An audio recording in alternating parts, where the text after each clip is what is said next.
kita pada siang hari ini sama-sama dengan baca Ummul Kitab. Al-Fatihah.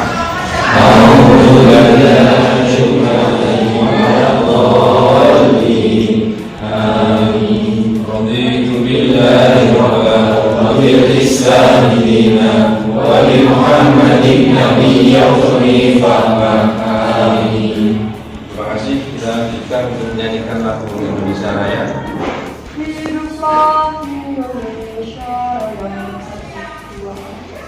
Indonesia tanah airku, tanah sarang tanah airku, marilah kita berseru, Indonesia bersatu.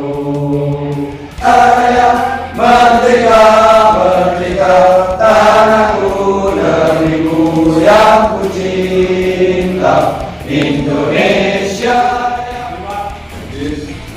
Dewi, ya, Rosa, Santi. Oke, terima kasih. Jadi hari ini tidak ada yang izin. Baik, silakan dibuka materi selanjutnya. Kemarin kita sudah belajar tentang sejarah dakwah. Hari ini sejarah masuknya Islam di Indonesia. Kita di dalam sejarah masuknya Islam di Indonesia. Oleh sebab itu, ketika kita hari ini coba kita melihat situasi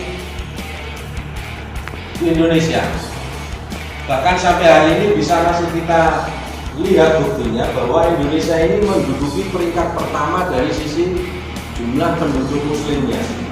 Nah, ini merupakan jasa dari pendahulu 2 juta muslim Indonesia. Maka kita mencoba menggali bagaimana sebenarnya pola dakwah Islam di Indonesia, khususnya di masa awal masuknya Islam di Indonesia, yang dulu dilaksanakan dengan satu dan sekarang berdakwah. Ingat apa saja yang perlu kalian lakukan nantinya di dalam kelompok kalian masing-masing. Bisa dipahami? Oke.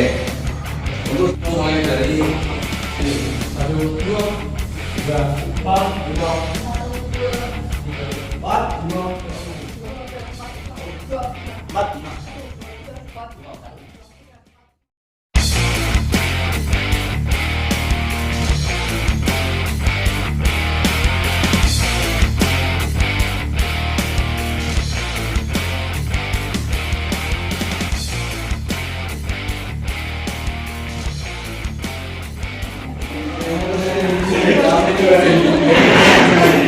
Nah, coba perhatikan kalian di LKPD yang saya buat itu, coba dipelajari teknis-teknisnya, langkah-langkahnya apa yang harus kalian perhatikan, kalian laksanakan.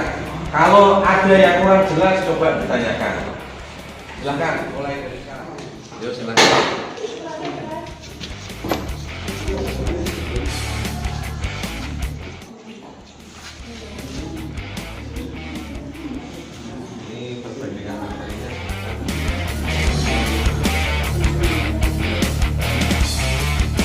Bisa kalian akses.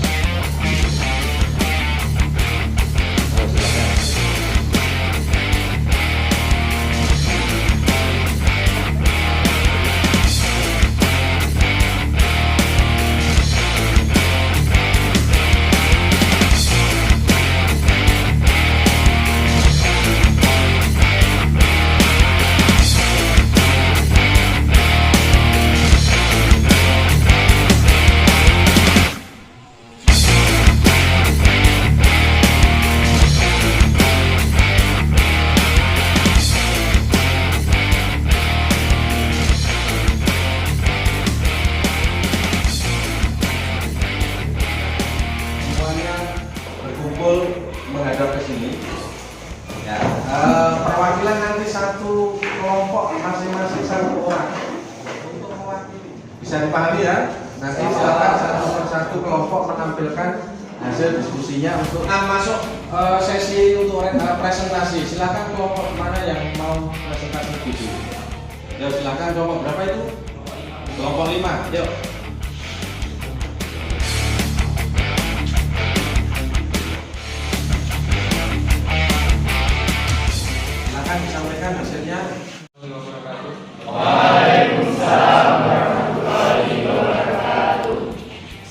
perwakilan dari kelompok 5 ingin menyampaikan hasil diskusi kami mengenai jalur masuknya Islam di Indonesia. Teman-teman semua bisa lihat di depan, ini ada peta konsep mengenai jalur masuknya Islam di Indonesia. Jadi, jalur masuknya Islam di Indonesia itu ada 4 teori. Yang pertama, teori Gujarat, kemudian teori Arab, teori Persia, dan teori Cina. Kemudian masuk kepada sejarah masuknya Islam di Indonesia, mengenai strategi dakwah dan perkembangan Islam di Indonesia. Strateginya perdagangan, perkawinan, pendidikan, tasawuf, dan kesenian atau budaya. Sekian dari saya mewakili kelompok 5 yang menyampaikan mengenai masuknya Islam di Indonesia. Terima kasih. Wassalamualaikum warahmatullahi wabarakatuh. Waalaikumsalam warahmatullahi wabarakatuh. Tepuk tangan.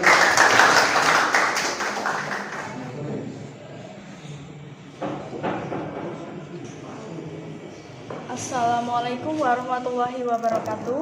Waalaikumsalam warahmatullahi wabarakatuh. Ini saya mewakili dari kelompok 1, kesenian, politik, dan tasawuf. Yang ketiga, ada tentang subbab silang budayanya.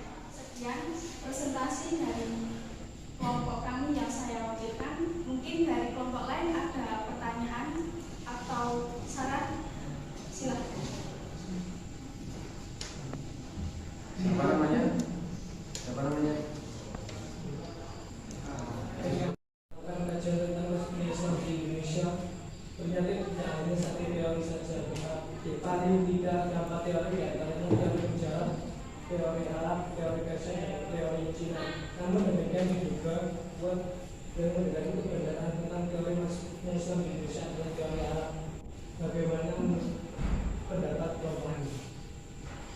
Baik, pertanyaan akan saya baca.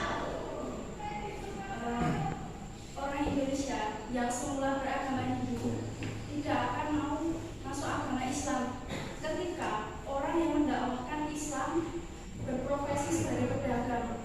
Karena dalam tradisi Hindu, orang yang paling berhak berbicara tentang agama hanyalah ahli agama dalam susunan struktur kastanya.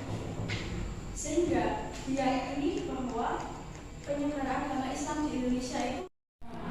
Wassalamualaikum warahmatullahi wabarakatuh.